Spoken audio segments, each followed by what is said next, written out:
Hola, buenas noches. Mucho gusto, doctor Jesús. Como ya comentó la maestra, yo me llamo Gabriel, seré el que le hará la entrevista el día de hoy. ¿Todo bien? ¿Todo podemos comenzar sin ningún problema? Perfecto. Entonces, para comenzar esta entrevista, me gustaría saber un poquito acerca de en qué área considera que su trayectoria personal y profesional ha favorecido de manera más significativa su vida diaria. Mm, ok. ¿En qué área? ¿Laboral? Este, Principalmente en el área de educativa, me imagino, va un Ujú. poquito dirigido a este aspecto. Ok, va. Bueno, pues creo que la parte educativa ha influido en la cuestión personal, puesto que a partir de todas las actividades que he llegado a desempeñar en esta área, pues he desarrollado ciertas habilidades que me han sido funcionales en mi vida diaria, por ejemplo, como esta cuestión de poder hablar en público, pues creo que es una habilidad importante que se necesita en la vida diaria, pero que también al final en el área educativa, pues llega a ser algo importante y relevante. No, sí, claro, pues esto al final del día, pues sí tiene su peso. Igual cambiando hoy un poquito, pues a lo largo de su camino académico, ¿qué motivaciones personales y profesionales lo llevaron a decidirse por tomarle estudiar una maestría? Ok, bueno, pues la principal que estudié, mi formación es psicólogo, entonces la principal idea era pues dedicarme a esta parte de la cuestión clínica, pero pues posteriormente trabajé en esta cuestión educativa y a partir de la necesidad que se tiene ante Secretaría de poder contar con un documento que avale estos estudios de la parte de educación, pues es que estudié esta maestría en competencias docentes y es el área en la que un poquito más me he enfocado. Ok, perfecto. Igual revisando un poquito acerca de su currículum y hablando desde su rol directivo, ¿cuál considera que es el objetivo central de la dirección en la relación con el fortalecimiento de la comunidad?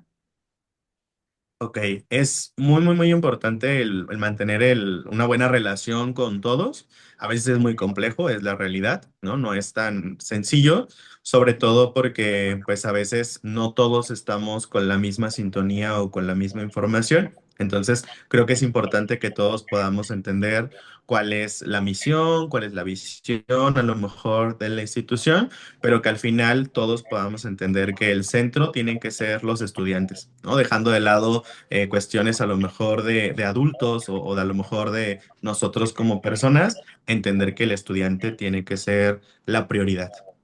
Sí, claro, claro, me imagino. Igual, ya cambiando un poquito más la perspectiva, mirando un poquito hacia atrás, ¿qué experiencias personales y académicas influyeron en la elección de su carrera en psicología?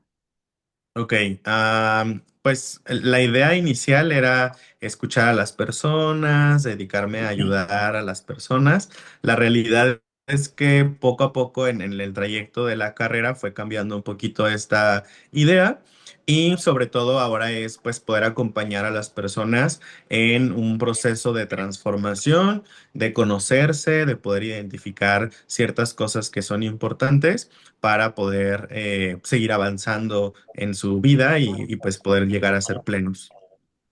Ok, perfecto. Igual, hablando un poquito de lo mismo desde su experiencia profesional, ¿para qué considera que sirve la neurobiología dentro de su práctica y toma de decisiones? Ok, es creo que muy importante, puesto que a partir de ciertas cuestiones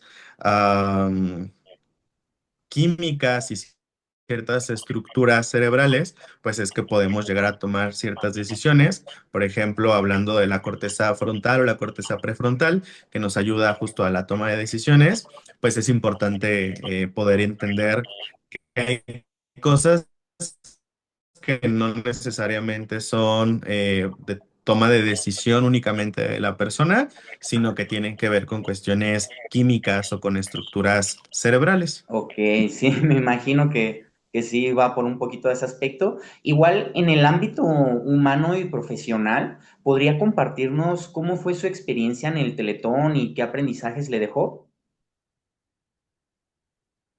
¿Sí me escuchó? Bueno, Sí, ya aquí estoy. sí, no se escuchó lo que dije, disculpe. La Ah, última perdón, parte no. disculpe. No, Igual le la, repito la pregunta, no pasa nada. En el ámbito humano y profesional, ¿podría compartirnos cómo fue su experiencia en el Teletón y qué aprendizajes le dejó? ok, bueno, esa fue una práctica que realicé cuando estaba en la preparatoria, que creo que a lo mejor relacionándolo un poquito con una de las preguntas que me hacías hace un momento respecto a la parte de psicología, Ujú. a partir de estas prácticas a lo mejor surgió el gusto por acompañar, por poder estar con las personas, puesto que ahí me encargaba de un área de, ay, se me acaba de olvidar el nombre, pero terapia ocupacional. Entonces lo que Ok, pasaba ahí era que llegaban las personas, yo tenía que hacer el registro, informar como que ya habían llegado las personas y mientras entraban a su terapia, pues yo estaba ahí con los niños, con las familias y si los niños entraban, me quedaba con las familias y pues conocer diferentes historias, escuchar, acompañar en los momentos en los que empezaba o terminaba su sesión. Creo que eso puede ser a lo mejor algo oh, importante y darnos cuenta de la diversidad que existe, ¿no? ok, perfecto. Igual, sabemos que cuenta con una formación doctoral en pedagogía e investigación. ¿De qué manera esta preparación ha favorecido su capacidad diagnóstica? Ok, bueno, pues esta parte es importante, puesto que a partir de el diagnóstico en cualquier espacio y en cualquier lugar se necesita, justamente hoy en una de las clases lo compartía con un grupo, es importante tener un diagnóstico en la parte clínica, en psicología o en la parte educativa en una institución, puesto que a partir de un buen diagnóstico vamos a saber cómo interactuar o cómo actuar, ¿no? Porque a veces lo que hacemos es simplemente ver un problema y pensar en una Ujú. solución, pero no hacemos un buen diagnóstico, no nos damos cuenta si ya se hizo eso que nosotros queremos hacer. Entonces, es importante, sí, el diagnóstico. Ok, Ujú. igual si tuviera que recomendar alguno de los diplomados que ha cursado, ¿cuál sugeriera y por qué lo consideraría relevante? Mm, Pues. ok.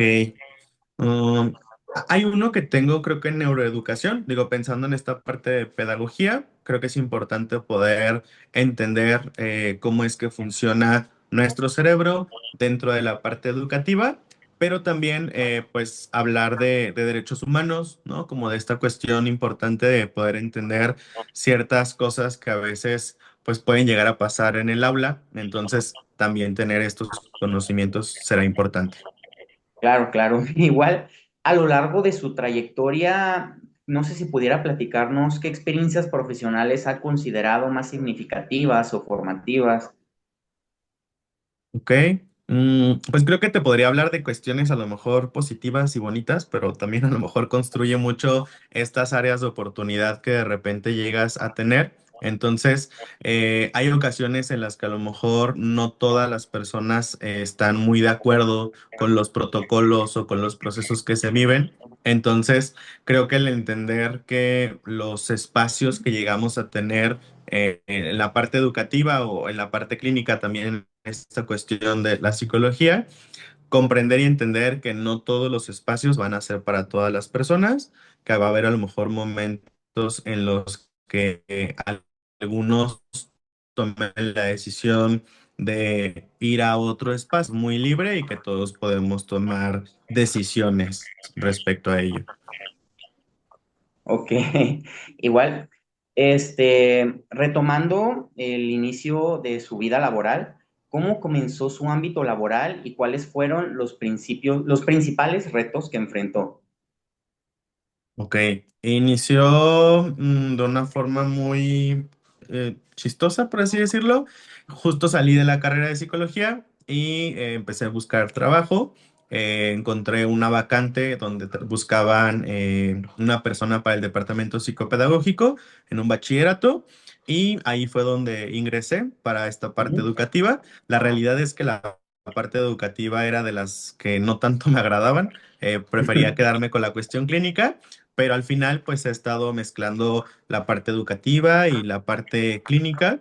Ahí solamente duré 3 años y posteriormente empecé a trabajar en donde trabajo actualmente. Y a partir de esa preparatoria, entré a trabajar en la universidad donde también laboro en este momento. Y creo que el aceptar como a lo mejor oportunidades abre caminos para poder aceptar otras áreas en las que puedes desarrollarte. Ok, ok. Igual en cuanto al trabajo colaborativo, ¿cómo fue su experiencia en la colaboración con el VIH Belibro y qué impacto tuvo en su desarrollo profesional? Ok. Vive Libre es una asociación civil está en Ciudad de México, se encarga de Ujú, atender a población que vive con VIH y este voluntariado surgió justo en el momento de la pandemia. La idea era poder acompañar a las personas que viven con VIH y que no podían acudir a sus terapias por cuestión, pues justamente de la pandemia.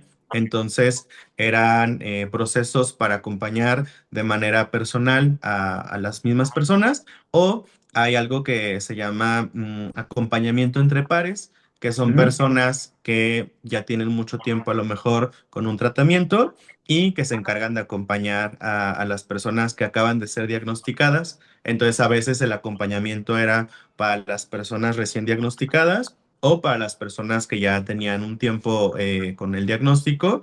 Y pues creo que fue una parte muy, muy padre. Ya no se continuó con ese proceso porque pues se terminó la pandemia y ya todos volvimos de alguna manera como a la normalidad, pero aún se sigue teniendo este contacto con las personas porque pues éramos psicólogos de todo México, no solamente de la Ciudad de México, sino estaba pues yo de aquí de Jalisco, había una persona de Chihuahua, había una persona de Zacatecas, entonces el conocernos ayudó a que de repente si alguna persona dice, oye, me salió una persona o un paciente que busca un terapeuta con tal enfoque, ya nos conocemos y lo derivamos o buscamos esa parte. Ujú. Ah, perfecto. Y luego, quizá pensando en el futuro, ¿cuál es su proyecto a largo plazo, tanto en el ámbito personal como Ok. profesional? O s- Bueno, no sé, me agarraste ahí desprevenido, pero pues creo que seguir como en la parte educativa, digo, de repente me desmotiva un poquito situaciones que se presentan, pero me gusta Ujú. mucho dar clases, me gusta mucho enseñar, ver como el proceso que van siguiendo las personas. Hoy justamente me estaba poniendo a pensar que en junio cumplo ya, bueno, en agosto, bueno, junio, julio, cumplo ya 10 años de haber salido de la carrera. Entonces, si veo a lo mejor como mi trayectoria, digo, ok, he hecho varias cosas y la verdad es que pues me gusta mucho estudiar, entonces creo que en la parte profesional seguir estudiando, preparándome y ver a lo mejor la posibilidad de algún espacio en específico para la parte clínica, pero más enfocado en una cuestión multidisciplinar, no Ujú. solamente en la parte del consultorio como estoy ahora. Claro, claro. Igual, desde su punto de vista, ¿considera necesario incluir un curso de lenguaje de señas dentro de la formación académica actual? Y si es así, ¿podría compartirnos el por qué? Ok, bueno, la lengua de señas es muy, muy, muy importante y muy relevante. Hace un tiempo estuve justo en el momento de la pandemia, un poquito por ahí, cursando un cursito en lengua de señas en Ciudad de México. También eran personas de Ciudad de México las que se encargaban de esta parte. Creo que es importante porque, pues, a lo mejor nos llegamos a topar con alguna persona que pudiera llegar a usar esta lengua de señas y creo que es importante podernos comunicar. Es una parte muy, muy, muy interesante. La cultura y la comunidad de las personas sordas es muy amigable, es muy empática, aceptan a todas las personas que quieren aprender. Entonces, creo que sí es algo importante y relevante, porque en la parte educativa de repente puede llegar a lo mejor algún niño o alguna persona que sea sordo y pues necesitamos tener herramientas para poder integrarlo. Ok, perfecto. Igual ya casi para terminar la entrevista, ¿qué recomendaciones le daría a los futuros docentes que están iniciando su camino profesional? Ok, pues creo que es importante prepararnos, poder tener metodologías activas y metodologías novedosas, innovar y que el innovar no significa que tengamos que hacer cosas desde cero, sino poder utilizar los recursos que ya existen. En este momento hay muchos recursos en muchos lugares, en muchos espacios. Entonces, usar esos recursos ayuda a que los estudiantes puedan aprender mejor, de mejores formas. Y pues también quizá a lo mejor tomar terapia, ¿no? Es importante también estar bien en esta cuestión de la salud mental, entender que los procesos que llegamos a tener y las dificultades que se presentan, pues también las tenemos o las podremos resolver y que el trabajo en equipo es muy, muy, muy importante. Necesitamos trabajar en equipo, necesitamos colaborar con los demás compañeros docentes, sentirnos cómodos en el espacio donde trabajamos también va a ser a lo mejor algo relevante y pues disfrutar de lo que hacemos, ¿no? Al final creo que sí es una cuestión a lo mejor de una profesión, pero también tiene que ver un poquito con la cuestión de vocación y si hacemos las cosas con gusto y disfrutamos de lo que hacemos, eso créeme que ayuda muchísimo más. Ok, perfecto. Igual esto ya es una pregunta fuera de la entrevista, es una de mi ¿Ok? parte hacia tu persona. Antes de todo, quisiera darle las gracias por poder tomarse la molestia, sobre todo un sábado en la noche. De verdad, muchas gracias porque sabemos que es una persona muy ocupada, sabemos la gran persona que es usted. Entonces yo quisiera pedirle un consejo. Igual no solo va para mí, sino que para todos en general. ¿Qué consejo nos daría a nosotros que queremos empezar a dar clases y nos vamos a enfrentar con las personas con condiciones especiales? ¿Cómo nos aconsejaría tratar con este tipo de condiciones? ¿Qué recomendaciones nos pudiera dar? Ok, bueno, pues creo que el enfrentarnos a estudiantes que tienen o que enfrentan más bien alguna barrera, principalmente no ser nosotros una barrera más, ¿no? O sea, tratar a lo mejor de entender o conocer desde el principio qué es lo que pasa, porque a veces el desconocimiento nos hace actuar de manera, pues quizá muy imprudente y a lo mejor no ayudamos mucho. Entonces, creo que primero conocer cuál es esa barrera que a lo mejor enfrenta cuál es el diagnóstico que tiene, buscar herramientas, estrategias. Como te decía hace un momentito, hay muchas herramientas, muchas estrategias, pero a veces no sabemos cómo por dónde empezar, ¿no? Entonces, buscar una herramienta, aplicarla y bueno, vemos qué es lo que ocurre. Si a lo mejor no nos funciona, pues buscar otra estrategia, es decir, tener una cajita, ¿no? A lo mejor de herramientas diversas y que si en un momento necesito clavar un clavito, pues voy a buscar el martillo y no una llave que a lo mejor no me va a funcionar. Entonces,